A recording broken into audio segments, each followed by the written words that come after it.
A cheating wife's secret affair turns messy. My revenge unfolds. Before we begin the story, make sure to subscribe to our channel and never miss more incredible stories every day. My wife smiled at the lie until the timestamps loaded. That's how the night starts. Me, Noah, 31. The guy everyone calls when the office Wi-Fi sulks or a VPN token tantrums. Logs are my weather. Timestamps, my streetlights. They tell you where people actually were when their stories sounded pretty. Tonight, I'm at our kitchen island with a laptop and a copied rideshare receipt. Tessa claims she went from her agency to a client mixer at the rooftop bar, then home by 10. I nod like a helpful husband, but I'm tracing the breadcrumb glow of her digital trail. The receipt says a detour. Poplar Street to the Harbor Budget Inn, 9:17 p.m. Room charge on a separate folio. Driver tip at 9:23. Paranoid, she says lightly, rinsing a wine glass. IT brain poisoning. The dish soap smells like lemons and denial. I scroll through ticket habits I've learned to trust, corroborate, verify, confirm. On my screen, a photo backup syncing. She left her personal iCloud signed in on our iPad last month when her Face ID failed. I never looked, until the bar back at Finch and Fur pointed out a lipstick-smudged rocks glass that wasn't mine and called me man twice with the soft pity of someone who's seen too many quiet husbands. I'm not a fighter. I measure twice and cut once. I could be wrong. Glitches happen. Rideshare drivers' fat finger addresses. Phones swap time zones. Still, the map pin sits stubborn as a nailhead. Priya, our neighbor, an ER nurse with the bedside manner of a lighthouse, once told me, when a story pushes you away from plain facts, trust the facts. Tessa leans against the counter, half smile, earrings starlit. You're really doing this, she says, tone amused, like I've opened a spreadsheet at a birthday party. Just matching times, I say steady. Then match these, she whispers, sliding her phone across. Calendar open to a client night. But the shared calendar hiccuped earlier. One of those harmless sync delays that isn't harmless at all. Because on my screen, the rideshare timeline starts blinking and a motel folio populates with her exact initials. And in that instant, our marriage becomes a ticket I'm obligated to resolve. The bartender's offhand comment rings again as Priya's text flashes. If you need a witness, I'm on my porch. I look up and Tessa's smile cools when she sees my face freeze. The motel address matches Julian's expense report alias exactly tonight. 2 months ago our life was tidy. Shared townhouse, a chrome kettle, a clicky thermostat we argued about like civilized people. Tessa worked in boutique marketing, giveaways, brand shoots, rooftop mixers. I patched systems and calmed frantic execs. We didn't have drama. We had routines. Thursday grocery run. Sunday laundry. I wish you had more ambition, she said once, not unkindly, scrolling through an influencer's vacation reel. You're brilliant, but you hide in tickets. I laughed it off because I'd rather be useful than dazzling. Hairline cracks aren't earthquakes. They're the little shifts you only feel if you're standing still. Tessa started staying late more often. A new perfume, sharper. An inside joke about regional sales that left me outside. The first fresh insult came grinning. You're projecting again, Noah. It's cute. Cute. When I asked about a $68 rideshare to a neighborhood we never visit, she kissed my cheek and murmured, client dinner, relax. Priya moved in next door last winter. We bonded over shoveling snow with 2 wrong-sized shovels and 1 right-sized stubbornness. She has nurse eyes, steady, unfold. On her balcony, she listens like a courtroom with tea. Documentation beats confrontation, she told me after a neighbor's messy breakup, tapping her phone. Dates, times, and where you stood when you breathed. I wanted to be the husband who trusts. The one who sees a late night and thinks hustle, not heat. But then Tessa forgot. Our anniversary dinner. Texted at 8:41. Client fire, go without me. I went anyway, sat with the waiter's sympathy candle. When she arrived home near midnight, she was flushed, giddy, and vaguely offended by my face. You never celebrate my wins, she said, dropping her bag. What win? I asked soft. Being chosen, she said, like that was self-explanatory. Being chosen by whom stayed vague, and I did not want to hunt answers with a jealous spear. I wanted the truth to walk to me in daylight and sit down. The problem with daylight is it illuminates fingerprints on glass you were pretending were reflections. And Julian's name began showing up in little ways that didn't feel little. First, red flags look like normal life if you squint. Odd receipts, miskeyed addresses, 2 phones for work-life balance. Tessa laughed when I asked why her rideshare history had a private profile. Brand accounts, babe, she said, patting my cheek like I was a helpful intern. She breezed. I rationalized. She tosses phones into bags like loose gum, but this second device had a case with a sticker, 7/14, an inside label date. I don't collect conspiracies, I collect data. So I did what I'd tell any panicked VP. Slow down, baseline, compare. A driver named Anton dropped Tessa at a coffee shop with a 180-degree security camera, Harbor and Pine, at 6:12 p.m. On a Thursday. She said she was at Finch and Fur. Small mismatch, maybe, coffee first, bar later. Then a charge from the Harbor budget and appeared, paid by J. Reed, which would be nothing if Tessa's agency didn't have a client named Julian Reed, regional sales. The joke about regional suddenly not funny. I met a bartender after work, quiet kid with a tattoo of a lighthouse. You were the guy with the reservation for 2, he said, recognizing my name from the system. She came in around 9 once, with a tall dude, navy blazer, no wedding ring. They sat in the corner with the big ficus like amateurs. He shrugged apologetically, as if he'd spilled water. Could be different people. At home, Tessa danced around explanations like a cat around a bathtub. You don't trust me, she said finally low. I trust facts, I said, because trust without facts felt like a dare. She stared like I'd broken a vase by saying, vase, too loudly. She kissed me with a hand on my throat, not tight, just enough to stage intimacy, and said, stop investigating me. It was a joke with knives inside. That night, while she finished emails, I looked at calendar audit logs most couples never think about. The client night entry had been edited twice, time shifted 15 minutes. Old versions linger like ghosts if you know where to look. The ghost timestamp overlapped perfectly with Anton's drop-off. I told myself people make mistakes with calendars when they're busy. Then I found a Slack export with a private channel titled Cobalt 2, and her handle sending a heart. Escalation didn't arrive like thunder. It arrived as a missed anniversary with confetti of small humiliations. The lipstick-smudged rocks glass wasn't mine, but it was in Julian's passenger cup holder when he pulled up to Finch and Fur the week before, honking twice like he owned the air.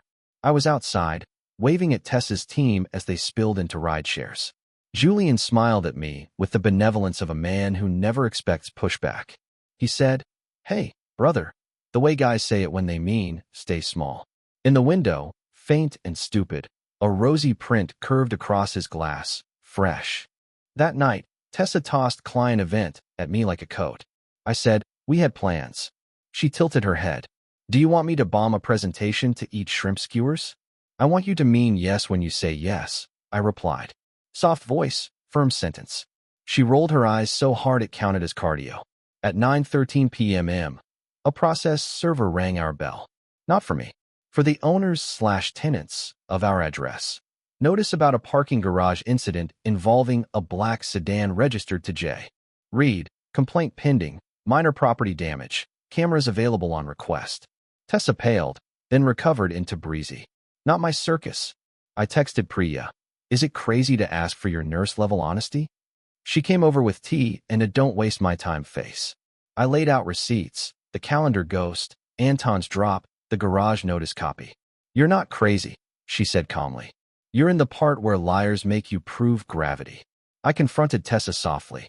Are you seeing Julian? She laughed, an octave too bright. Paranoid. Maybe you should talk to someone. I am, I said, nodding toward Priya. Priya doesn't know our marriage, Tessa snapped, then smoothed it over with a smile. Look, if you want reassurance, I'll give it to you. What reassurance looks like to me is documentation, I said. Not a kiss and a shush. Her jaw flexed. You want to audit my life? That's abusive, Noah. I don't know if she saw it, but the word abusive landed like a match on dry grass. She walked upstairs, phone clutched like a talisman. At 10:04, my iPad pinged with a camera thumbnail from Harbor and Pine I'd requested. And in the corner of that frame, a navy blazer's sleeve crossed Tessa's waist. After the sleeve came the isolation. Friends picked teams without saying they were choosing. Text replies lagged. Mutuals stopped tagging me in group plans. Tessa controlled the narratives like a pro, telling people I'd become obsessive, that my IT paranoia was not healthy. I slept on the couch because I didn't want to share a bed where questions snored. At work, I could fix anything except the sinking feeling behind my sternum. I kept thinking of Priya's line. Dates, times, where you stood when you breathed. So I wrote it down. 08/17, 6:12 p.m. Harbor and Pine Camera. 08/17, 9:17 p.m. Budget and Folio. 08/17, 9:23 p.m. Rideshare tip. Priya sat with me on the stoop one humid night. Don't confront again, she advised, passing a pen. Collect. Quietly. She called Alvarez, a PI friend who owes her favors. He doesn't follow people. He follows paper. I don't do cowboy, he said over speaker. You want chain of custody, admissible truth, not fireworks. Tessa started love bombing and withdrawing in alternating tides. Breakfasts appeared. Pancakes, strawberries, bright apologies about stress. Then she'd vanish for strategy huddles, returning with the smell of someone else's cologne threading her perfume.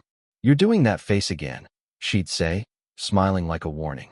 I pulled my credit report and our lease. I changed nothing yet, just noted renewal dates and any accounts I was co-signed on. The stakes weren't just my heart. They were my credit score, my roof, my reputation at a client where Julian's team had influence.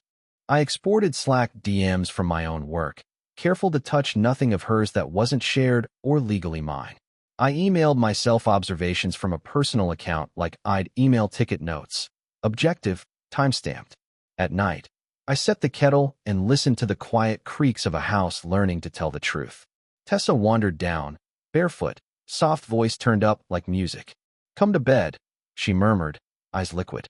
I'm going to finish this tea, I said, steady.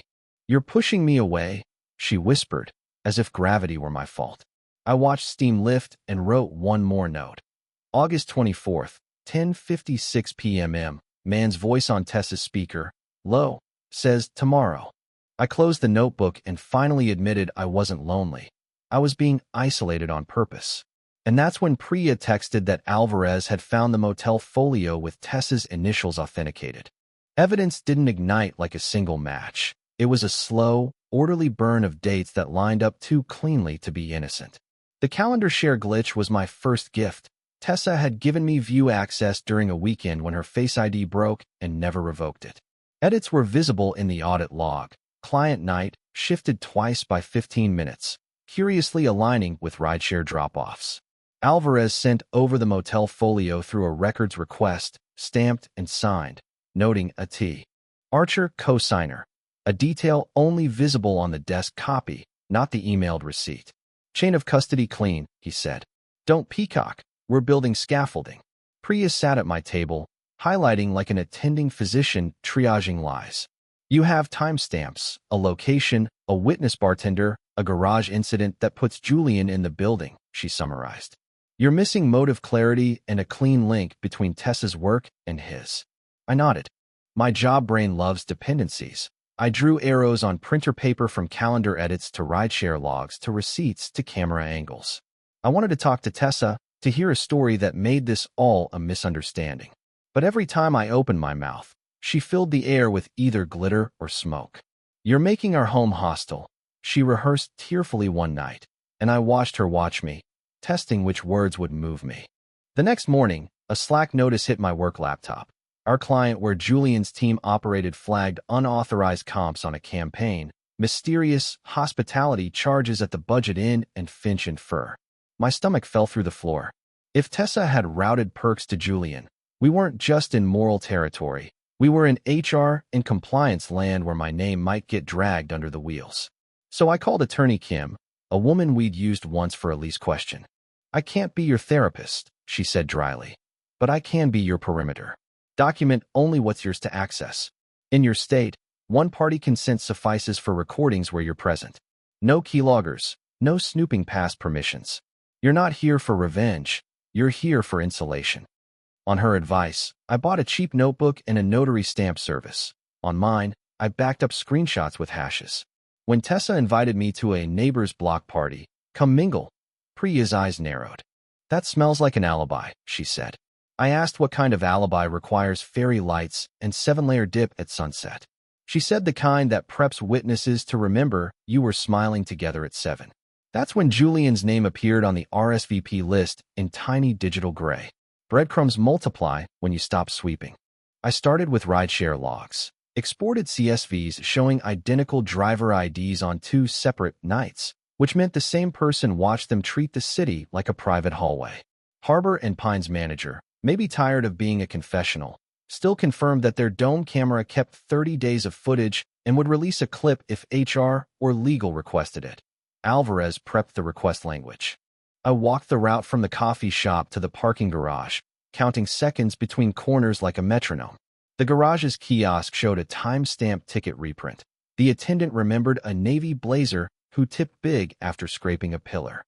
Julian's sedan had a corresponding damage report, minor, but documented.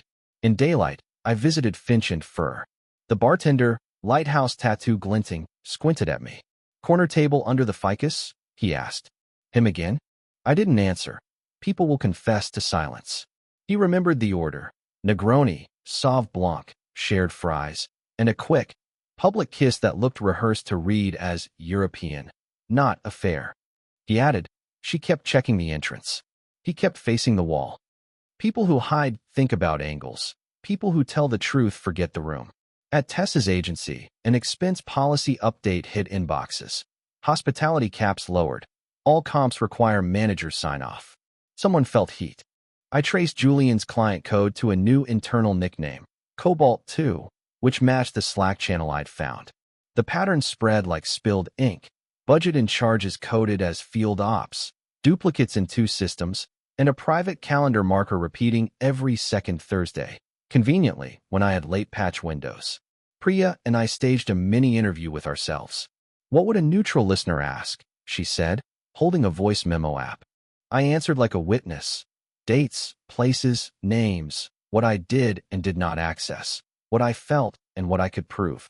Hearing my own voice made me less likely to chase fireworks. Alvarez, slow as courthouse stairs, fed me pieces. The motel desk clerk's notarized note. A partial camera still of a navy sleeve. Garage ticket data tied to Julian's plate. At night, Tessa floated in a silk robe and a softer tone. Let's go away next weekend, she said, eyes bright with purchase. You and me, reset. I thought of resets as IT fiction. If the underlying corruption persists, you just reboot the same problem faster. I asked where the money for a getaway came from, and her eyes flicked left. The next morning, my company's compliance officer asked to chat about unusual third-party hospitality entries. The email CC'd Julian's division, and Tessa's agency was listed as a contributor. The mini-twist didn't explain why. It just dragged what into daylight and pinned it there. Alvarez's packet landed on my kitchen table. Motel folio signed by the clerk with a note describing a woman matching Tessa's hair and laugh. 2 separate receipts for hospitality listed under a client pilot, both coded to Julian's team. A forged-looking email approval template cut and pasted across different dates, with Tessa's manager's name misspelled in the exact same way each time. Copy errors are fingerprints, Alvarez said. Someone got lazy. I mapped the stakes on paper like I map network dependencies. If hospitality comps were improperly used for a personal affair, that implicated Tessa's job and Julian's. If forged approvals existed, that crossed from messy to actionable. My name sat off to the side, an IT lead at a vendor adjacent to the client. I wasn't directly involved, but reputations travel by rumor, not routing tables. Our lease renewal date glared at me, a bright, fixed countdown. Our joint credit card, opened for points, now felt like a braided rope around both ankles. Priya poured tea like a metronome. This is not about punishing them, she said. I steady. It's about preventing them from using you as insulation. She pointed to the copy errors again. You have a clean what? Kickbacks via comps, forged approvals, misuse of policy. You still don't have a why beyond appetite, status, adrenaline, money. I kept hearing Tessa's word. Chosen. Julian strutted like a man who thinks rules are suggestions for other people. Tessa glowed like someone promotion adjacent. Being chosen is intoxicating. It can make a motel look like a magazine spread if you squint through enough champagne. That didn't change the paper trail. I called attorney Kim and laid out the packet. She listened without interrupting, then said, "Your revenge is restraint. Build a timeline that any HR or mediator could follow blindfolded. Keep your evidence to what you're entitled to possess. Backup, notarize, hash. You will be tempted to fight on Instagram. Don't. Truth hates an audience until it's ready." I started drafting a calm email to my compliance officer, offering a meeting and bringing only artifacts that were ethically mine. No accusations, just dates and overlaps with our systems. If Tessa's agency touched those charges, their HR would have to look. The plan would be a mirror, not a flamethrower. That night, Tessa announced a client celebration 2 neighborhoods over and left an address I'd never seen. Priya texted me a screenshot. Julian had just checked in on social at Finch and Fur. 10 minutes later, a rideshare ping showed Tessa heading to Harbor and Pine, then detouring toward the Budget Inn again. The ethical plan looked boring, which is how you know it's right. I assembled a binder like an HR-friendly museum exhibit. Section tabs for rideshare logs, camera correspondence, motel folio, garage incident, expense anomalies, calendar audit, communications. Each artifact got a short, neutral caption with date, time/location, and how I obtained it. I printed the chain of custody notes Alvarez supplied. I stapled a notary's seal to my own observation page. I wrote a 1-page summary without adjectives. Priya proofread with a nurse's crisp pen. "Cut suspicious," she said. "Say inconsistent with the stated itinerary." We slashed every spicy word until only structure remained. Attorney Kim coached me on recordings. "If you're present and consent, you may record," she said. "But use it like an alarm, not a weapon.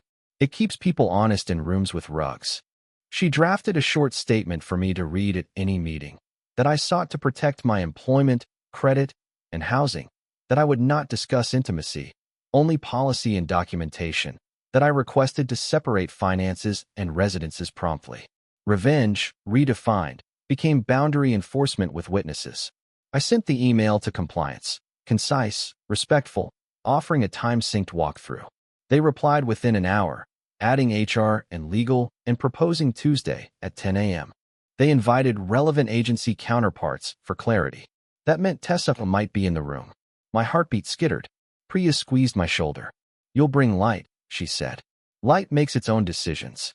That evening, Tessa's oscillation hit a syrupy high. "Weekend trip still on?" she asked, head on my shoulder like we were rehearsing a montage. We deserved joy. I felt like a man on a train seeing the broken bridge ahead. "Let's talk Monday," I said, gentle but immovable. Her face hardened in a blink. "You're sabotaging us," she hissed, then smiled so fast the hiss looked imagined. I spent the night scanning leases and drafting a simple financial boundaries letter. Separate accounts, clear dates, no new joint debts, lease exit options. Kim would refine it, but putting words on paper felt like prying my life out of wet cement before it set wrong. At 1:06 a.m., a notification of a deleted calendar entry flickered. Tessa's client breakfast, suddenly canceled after I replied to compliance. At 1:11 a.m., I received an anonymous text. "Careful who you accuse, tech boy." At 1:14 a.m., Priya sent an update. Alvarez secured the bar clip showing the quick kiss under the ficus.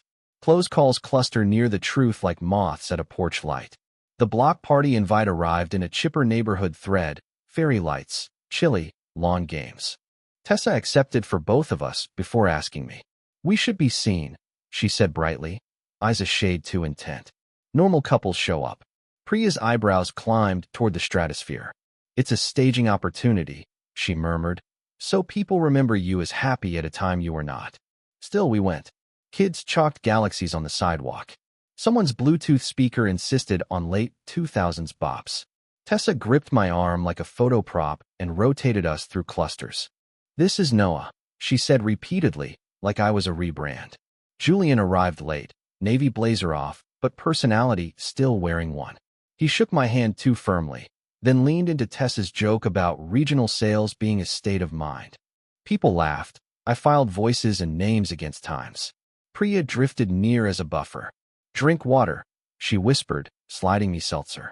Alvarez, in a baseball cap that made him look like an uncle, walked a lazy perimeter and then texted a single word, angle. Across the yard, a neighbor lifted a phone for a group selfie. Tessa tugged me into frame, pressing her cheek to mine for the picture. "See," she murmured, breath sweet. "We're fine." My chest felt like a server room at 85 degrees Fahrenheit, functional, but barely. Later, under a strand of lights, Tessa tried the love bomb approach. "Remember when we built that awful IKEA bookshelf?" She laughed, eyes glossy. "We were a team." I nodded, because that had been true. Then she switched to threat in a velvet voice. "If you embarrass me at work," she said, still smiling for passers-by, "we both drown." I remembered Kim's warning. Intimidation will arrive dressed as a compromise. I answered calmly, "I'm protecting my job and credit. I'm not retaliating. I'm telling the truth in the right room." Her face iced over. Then she turned toward Julian, who was trying to light a citronella candle like it owed him money. Priya touched my sleeve. "You okay?" "I will be," I said, surprising myself by meaning it. The plan was set. Tuesday, 10 a.m. HR/compliance, time-synced exhibits, Attorney Kim on standby. I'd invited Tessa for clarity, keeping my email neutral and kind. She replied with a thumbs-up emoji like we were swapping calendar invites for brunch. As we left, Julian called after us. "Big week ahead, champ," with a grin that begged for an audience. I turned, looked him in the eyes, and said nothing at all. That night, a second anonymous text arrived. "Meet me before you ruin everything. Coffee shop, 7:30 a.m. The trap needed daylight and witnesses who preferred procedure to gossip. I confirmed Tuesday at 10 a.m. with compliance and HR, offered a tidy agenda, and attached a list of artifacts I would bring. I CC'd Tessa and used the most neutral sentence I own. "I believe time-sync materials will clarify overlapping entries." Alvarez arranged for the harbor and pine manager to be on standby with the clip. The parking garage attendant agreed to provide a printed log of ticket reprints. The bartender consented to a short statement, if requested. Kim rehearsed my opener with me until it sounded like an instruction manual. "No adjectives," she said. "Adjectives turn truth into a performance." I slept 3 hours, tops. At 7:30 a.m. I went to the coffee shop anyway, because anonymous texts that sound like "ruin everything" often mean truth is nearby.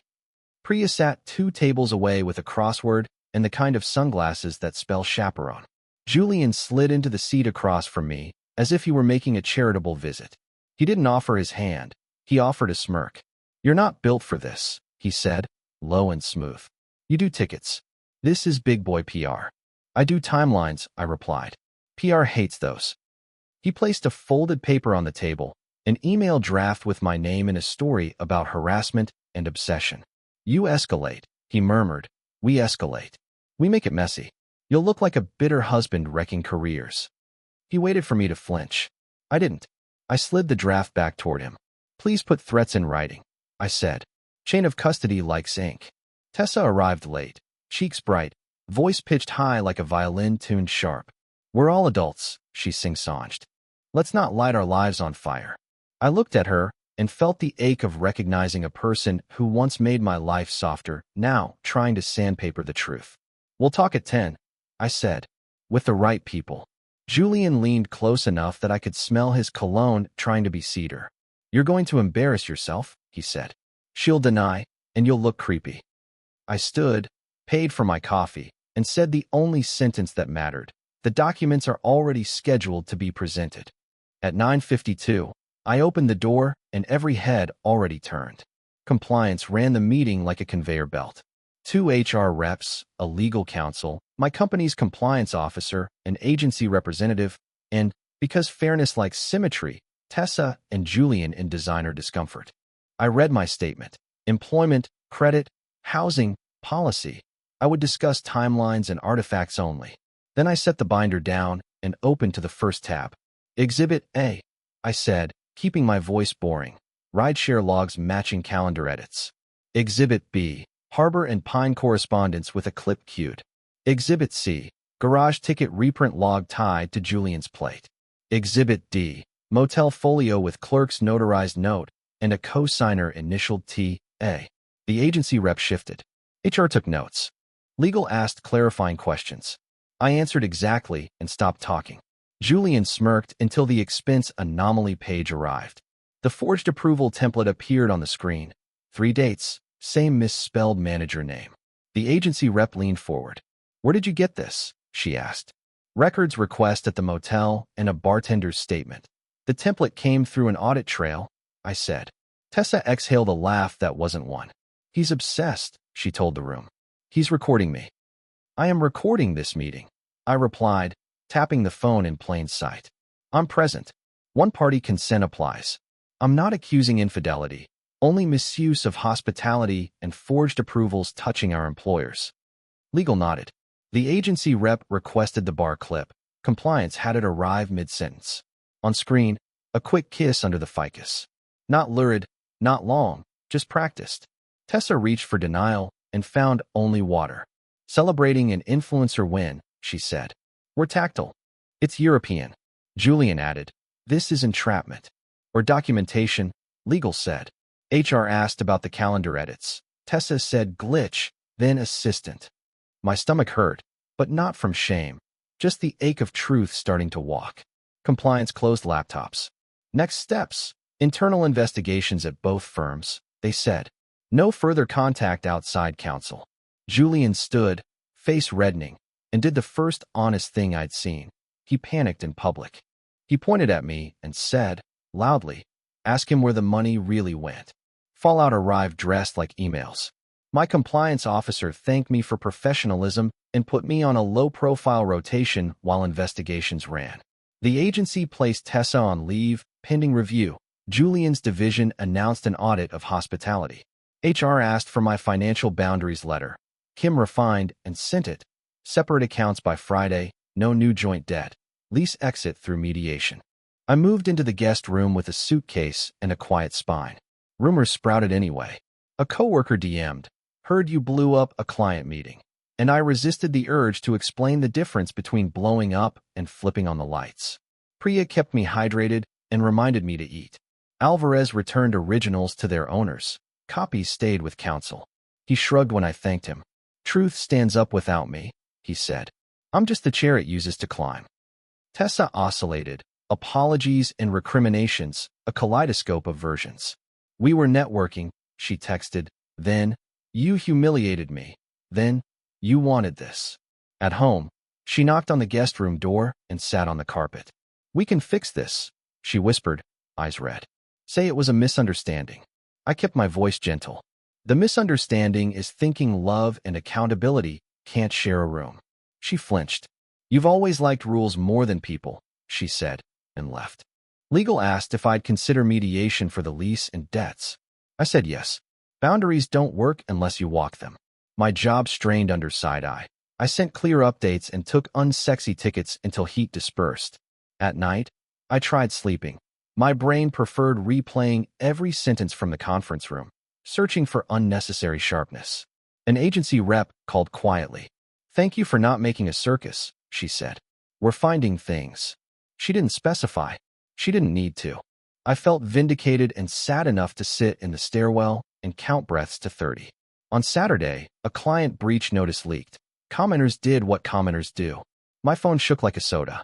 I powered it down, made soup, and watched steam write gentler sentences in the air. That night, someone pounded on our door, and Tessa whispered, he's outside and he's furious. I didn't open the door. I called the non-emergency line and narrated like a voicemail. Time, address, prior meeting. Alvarez texted, stand back, and Priya appeared in our foyer in scrubs, arms folded. Through the peephole, Julian paced, jaw tight, pretending to be calm while trying to rattle the glass. Tessa hovered behind me, shaking. Just talk to him, she pleaded. If he feels heard. Boundaries aren't hearings, I said. They're lines. Patrol arrived. An officer stepped onto the porch. Julian performed injured dignity mode, hands raised. I supplied only facts. They sent him home with a warning about trespass and communication through counsel. The house exhaled. Tessa slid down the wall, crying, and for the first time since the ficus clip, I felt compassion for her fear, not forgiveness. Priya squeezed my shoulder and left us with tea. Morning brought mediation scheduling. Kim prepped me for calm repetition. Say what you need once, she said. Then say, as previously stated. I made a list. In joint card, freeze authorized user status, split utilities, lease transfer or exit with timeline, no contact outside logistics, therapy reimbursement if recommended. It looked clinical, the way you drain poison without spilling more. Mediation felt like a waiting room where marriages go when they've stopped breathing but still make noise.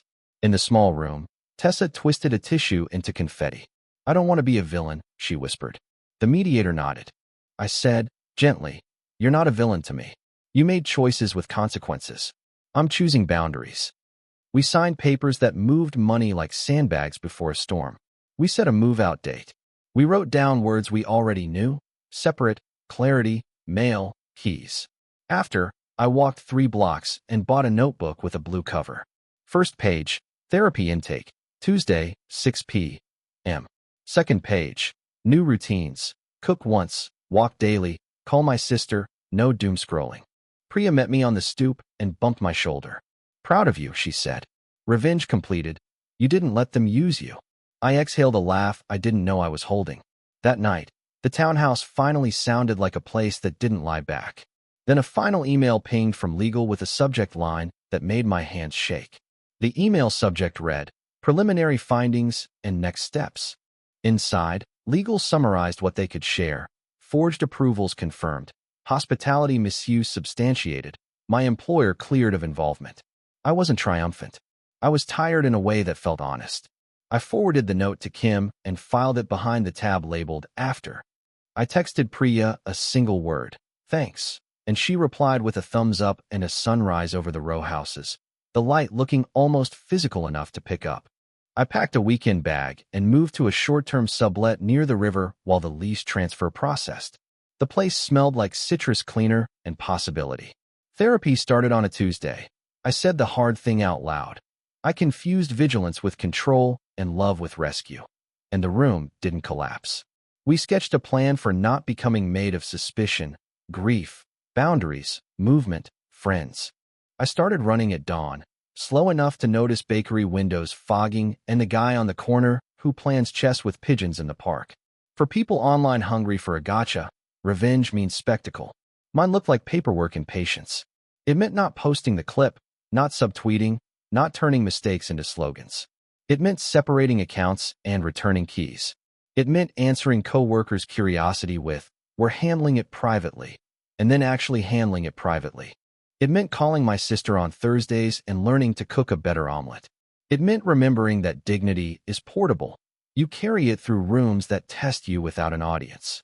Tessa sent a final message through counsel.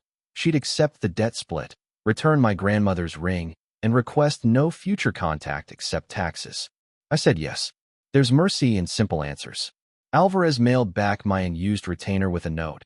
Use this for boots. I bought boots that make rainy sidewalks feel like choreography. Priya dragged me to a block party redo with actual laughter. I poured seltzer and taught a kid how to untangle a kite string without pulling. If you need a takeaway, here's mine. Keep receipts, keep your voice level, keep your circle small, keep walking. The picture I keep is sunrise on wet pavement as I choose forward.